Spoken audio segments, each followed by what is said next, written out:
So Simon, 8 elections you've now covered. How did this one compare with the previous ones? Well, Riz, I think that it is always said every 4 years that the United States is about to engage in the most important election of everybody's lifetime. And Americans are always told, the future of the country depends on the outcome of this election. This time round, it had the added benefit of being true. Right? There is no question that this was the most important election any of us is ever going to cover. Because of the stakes, and the stakes are absolutely clear.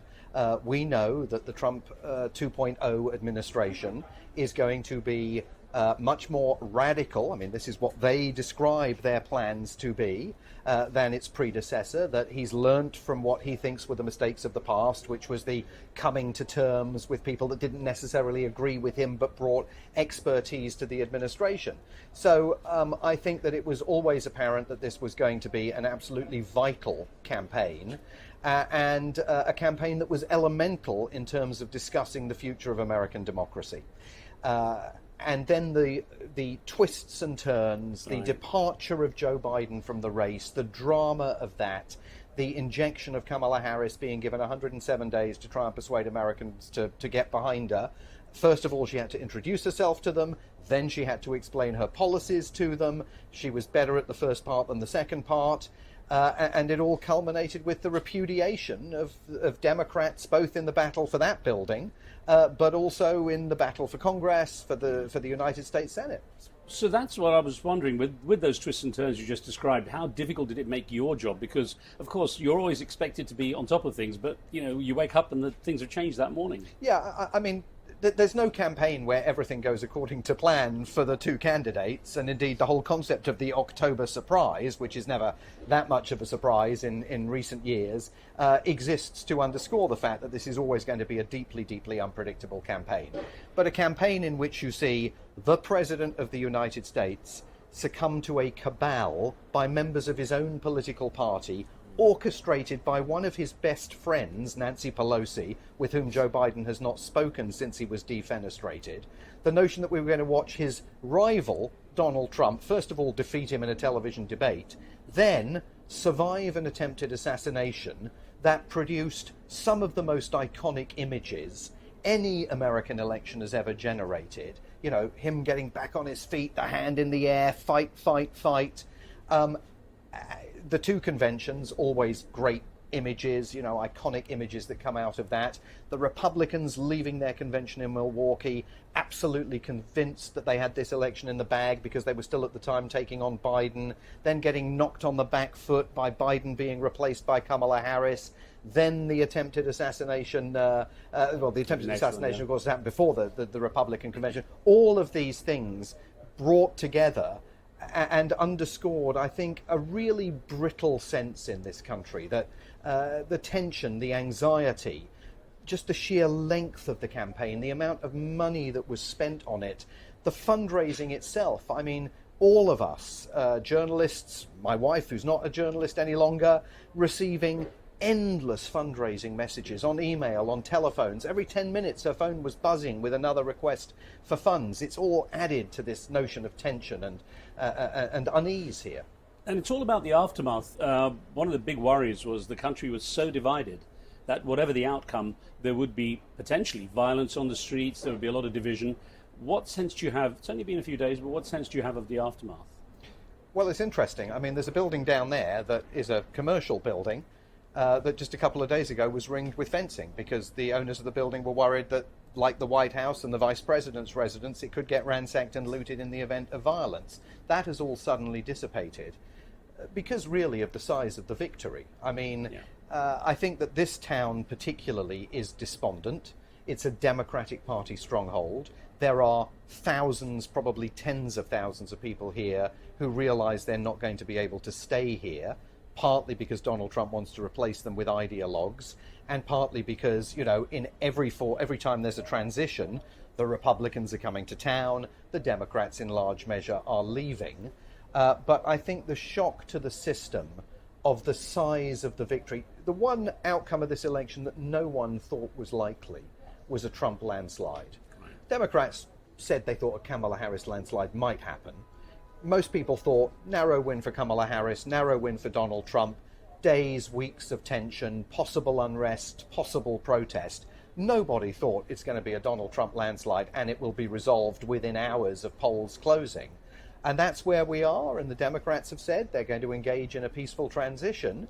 And I think that mostly in this town there will be despondency, especially when we get to January, and we're going to see some very uncomfortable imagery relating to Democrats leaving the White House, the Republicans arriving. I mean, it'll be not entirely dissimilar, I suspect, to when Donald Trump came visiting the White House after his first election win, and there's this iconic picture of Obama staffers gathered on the lawn watching Trump arrive, and they all look like absolute death warmed up.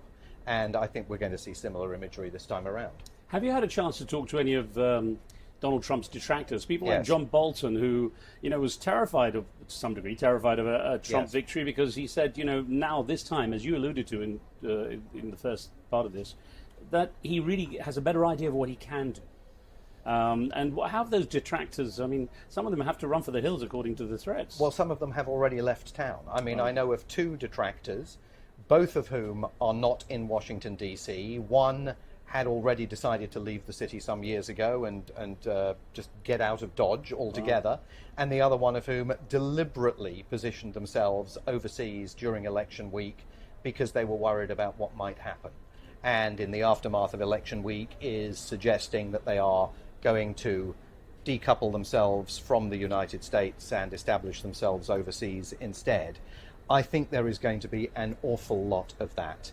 And I think it will be because some people physically fear their own safety. And I think it is also because lots of other people will realize that their ability to build their careers here and, pay their bills and look after their families is going to be heavily constrained as a result of the outcome of this election. So they're, in many cases, looking overseas. I was talking to a friend in London earlier today who was telling me that he works for a firm that has a department that deals with expats that is apparently overrun in the last 48 hours with requests from Americans for more information about how they can move and rebase themselves in the UK. So I think you're going to see a lot of movement. What about those who suddenly seem to side with Donald Trump, RFK Jr., Absolutely. Elon Musk? I mean, those were kind of surprise twists. Opportunity knocks, doesn't it? I mean, Jeff Bezos, who stopped the Washington Post here from publishing an endorsement of Kamala Harris and sent Donald Trump congratulations messages over Elon Musk's social media platform yesterday. I mean, opportunity knocks, absolutely. Elon Musk definitely going to play some role in government. I think not in a cabinet position, because to do that he'd have to divest himself from his business interests, which seems extremely unlikely. But he's clearly going to be a Trump whisperer. RFK Jr., I mean, there is talk about becoming the Secretary of Health and Human Services. I mean, some in Trump world have denied that's the plan, but RFK Jr. keeps fueling the notion. You're going to see ideologues and some of these external figures, these characters that have attached themselves to Donald Trump like a barnacle, playing a role in the administration. I think it's absolutely vital to underscore that Trump 2.0 is not going to look anything like Trump 1.0. First Trump Secretary of State, Rex Tillerson, lovely man, foisted on him by Condoleezza Rice because she said, you need a man who understands the world. Rex Tillerson, this guy from Exxon, he'll sort you out. There's going to be none of that. General Jim Mattis, James Comey at the FBI, they're not going to work with any of these people. And that's going to change the character of this city. Having seen how tight the polls were literally up to the end, the landslide victory was, of course, that much more of a surprise. To what degree do you think it might say something about America not being ready for a woman president, as they keep saying, possibly even not one of colour? There's no question that that was a factor. I think there are multiple factors in the Democrats' demise in this election, but misogyny and racism was clearly a substantial issue. Barack Obama himself identified particularly the racist aspect of it when he went on the campaign trail and said that black men particularly he was hearing and believing were saying that they were not ready for a black woman in power. I think the misogyny issue is strong. I'm not sure it's as strong as it was in 2016 when Hillary Clinton lost her race, but it's definitely still a factor. But the Democrats' drubbing was so comprehensive that it's about more than that. In 2020, 2020, Joe Biden and Kamala Harris won 81 million votes. 4 years later, Kamala Harris and Tim Walz won 66 million votes. That's 15 million people who have decided they don't want to vote Democratic this time round. Some of them may have racist reasons for doing that. Some of them may have misogynistic reasons for doing that. Bernie Sanders says a lot of them are members of the working class who feel that the Democratic Party has abandoned them, so they're going to abandon the Democratic Party. We know that many of them are Latino voters who are American citizens from Latino families who are hostile to the new wave of illegal immigrants coming into the country because they argue they pulled themselves up by their own bootstraps, did everything the way you were supposed to do it legally, and they support the deportation of some of these illegal immigrants. So I think that the question for the Democratic Party now is elemental. I mean, clearly so many things went so wrong, even including how long it took to put the arm on Biden to get him to abandon his re-election quest, that there's no one thing you can fix or blame. You can't say it's just misogyny or it's just racism. It is a whole packet of problems that the Democratic Party didn't see coming. You know, Simon, there was a lot of talk about uniting the country after the election. I certainly know I come here frequently and I sense the tensions and the divisions. Do you see any, as someone who's covered so much of this going on, do you see any signs there might be a move towards unity? I mean, they always talk of a move towards unity after every election.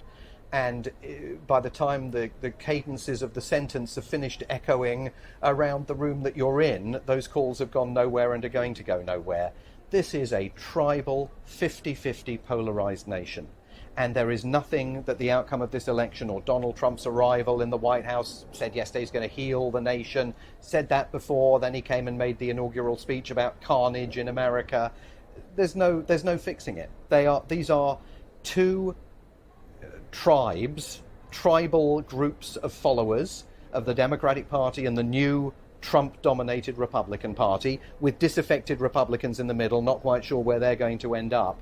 And finding common cause between any of these people is going to be difficult, and it's going to be increasingly difficult because it's geographical, right? I mean, there are places where Republicans feel comfortable and at home, and there are places where Liberal Democrats feel comfortable and at home, and the twain don't often mingle and meet. And I think there's a fundamental problem to the concept of a homogeneous society in one nation here, because it increasingly doesn't exist. Well, of course, all the factions came out during the campaigning. You saw the Arab-Americans, Black Americans, and so on. The Arab-American story was an interesting one.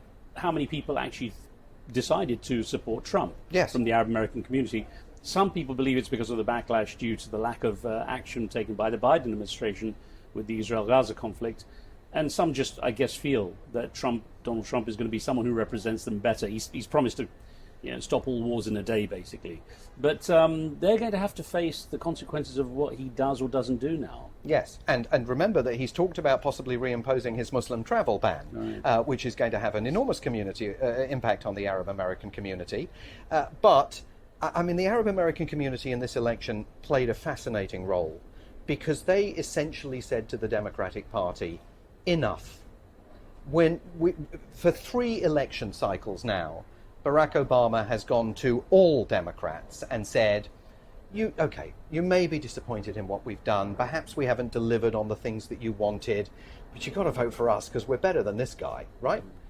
The Arab-American community and other Democrats furious over Gaza in this election said, no, we're not going there. We're not doing it again.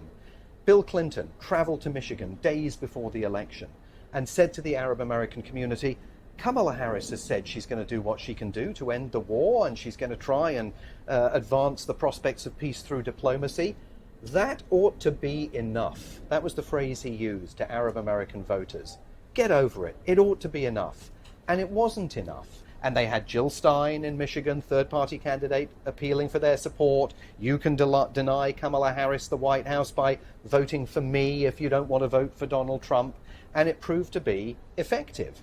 And I think that message to Democrats is a broader message than one that's just coming from the Arab-American community. You can't keep saying, vote for us because you may not like us very much, and we may have disappointed you, but we're still better than the alternative. They have to go back into the kitchen and cook up a better proposition than that for 2028. Having followed all the promises, and of course they are just campaign promises, what are you expecting to occur in this coming year, for example, well, say post-January in 2025, when it comes to Russia-Ukraine and to Israel-Gaza? Well, let's do Russia-Ukraine first. He's going to force Volodymyr Zelensky to make peace with Vladimir Putin and to give up parts of eastern Ukraine and Crimea. I mean, I think everybody understands that. The Europeans understand that. President Zelensky understands that. Vladimir Putin certainly understands that. He wants it done and dusted. And this is not just Trump, but the key figures that surround him in the foreign policy field say, we need to get this sorted out because we don't want to be obsessively involved in European security. We want to focus our attention on China. Europe's got to look after its own affairs. And the first plank of that is we sort out Ukraine, and the only way you sort out Ukraine is by pulling American military support and forcing Zelensky to make peace. So I think that's relatively clear.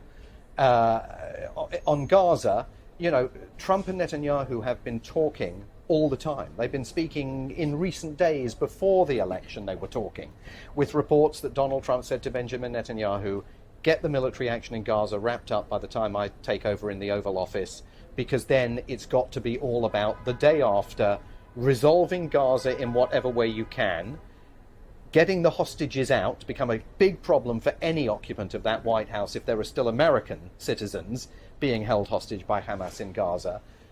But for the Trump administration, it's all about the Abraham Accords. It's all about expanding them, trying to bring about the normalization in ties between Israel and Saudi that many here in Washington believe the Hamas attacks of October the 7th was designed to derail.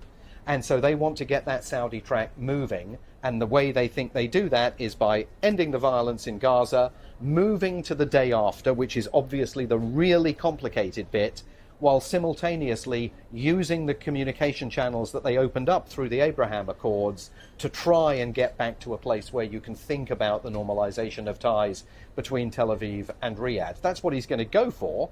It will obviously be incredibly complicated and difficult to get there. Simon, to wrap up, with 8 elections now under your belts, do you ever see a third party emerging in the US? It seems like the idea of a third voice just completely disappeared this time. I thought you were going to ask me if I've got a ninth one in me. Yeah, well, there is that as well. To which the answer is I'm not sure. A third party is so difficult here because the Republicans and the Democrats, we talk about them being the two big political parties. They're not just political parties. They are money machines. And one of the most amazing things about this election has been the fundraising. This has been a $10.5 billion election. Kamala Harris raised a war chest of $1 billion and was still asking for money from Americans even as the election got underway. So for a third party truly to catch fire, it's got to have big money behind it and national organizational heft. And that's why the genius, in a way, of Donald Trump was not to launch a third party. It was to take over the Republican Party and completely retool it from the inside. And that ultimately may be what some Democrats out there want to do with the Democratic Party. But to do that, you've got to say goodbye to Nancy Pelosi. She's a major cash provider through her fundraising capacities to the Democratic National Committee. The Obamas, obviously amazing fundraisers. You're going to have to take the reins of the party and then retool it, much as Donald Trump has done with the Republican Party, because launching a third party here is just so incredibly difficult. The climb is too steep. It's frightening, isn't it? It's all about the money now. It's absolutely all about the money, 100%. Simon Marks, let's hope you get a 9th election in you, because I'd love to come back and talk to you. Thank you, Riz. Cheers.